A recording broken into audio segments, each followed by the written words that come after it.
Mulberry பற்றி வாங்கினவங்களாம் நிறைய doubts கேட்டிருந்தீங்க. அதுக்காக தாங்க இந்த வீடியோ. மறக்காமல் மிஸ் பண்ணாமல் பர்ச்சேஸ் பண்ணவங்களாம் நோட் பண்ணிக்கோங்க. இது வந்து ஒரு ஹைப்ரிட் வெரைட்டி, பழத்துக்காகவே வளரக்கூடியது. இது ஷார்ட் வெரைட்டி தான், இப்போ ஸ்டாக் கிடையாது.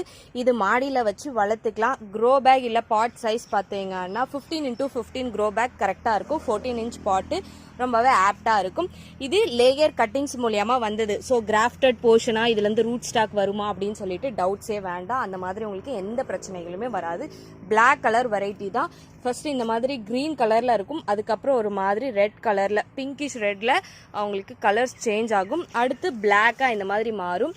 ஸோ பிளாக்காக ஃபுல்லாக பிளாக்காக மாறினதுக்கப்புறம் ரொம்ப ஸ்வீட்டாகவே இருக்கும். ஆனால் ரெட் கலரில் இருக்கும் போதே சாப்பிட்லாம். அது கொஞ்சம் லைட்டாக புளிப்பு மாதிரி இருக்கும். ஓகேங்களா? ரொம்ப அருமையான ஒரு ஃப்ரூட் பிளான்ட். இது வந்து குழந்தைங்கள்லேருந்து பெரியவங்க வரைக்கும் எல்லாருமே சாப்பிட்ற ஒரு வெரைட்டி தான். So no worries. இது மெயின்டெனன்ஸ் பார்த்தீங்கன்னா உங்களுக்கு கட் பண்ணி விட்டுக்கலாம். நீங்கள் உங்களுக்கு எந்த ஹைட்டில் தேவைப்படுதோ அந்த ஹைட்டில் நீங்கள் கட் பண்ணி விட்டுறீங்கனாவே ரொம்ப அருமையாக உங்களுக்கு ஷார்ட்டனாகவே வளரக்கூடிய ஒரு வெரைட்டி தான். தென் ஃபெர்டிலைசர் பார்த்தீங்கன்னா மந்த்லி ஒன்ஸ் வெர்மி கம்போஸ்ட், மண்புழு உரம் கொடுங்க. அது ரொம்பவே சூப்பராக இருக்கும். ஏன்னா நம்ம சாப்பிட்றது இன்டேக் பண்ணுறதுன்றதுனால மேக்ஸிமம் நேச்சுரலான உரத்தை கொடுத்தீங்கன்னா அது ரொம்பவே பெஸ்ட்டாகவும் இருக்கும், உங்களுக்கு ஹெல்ப்ஃபுல்லாகவும் ஹெல்த்தியாகவும் இருக்கும்.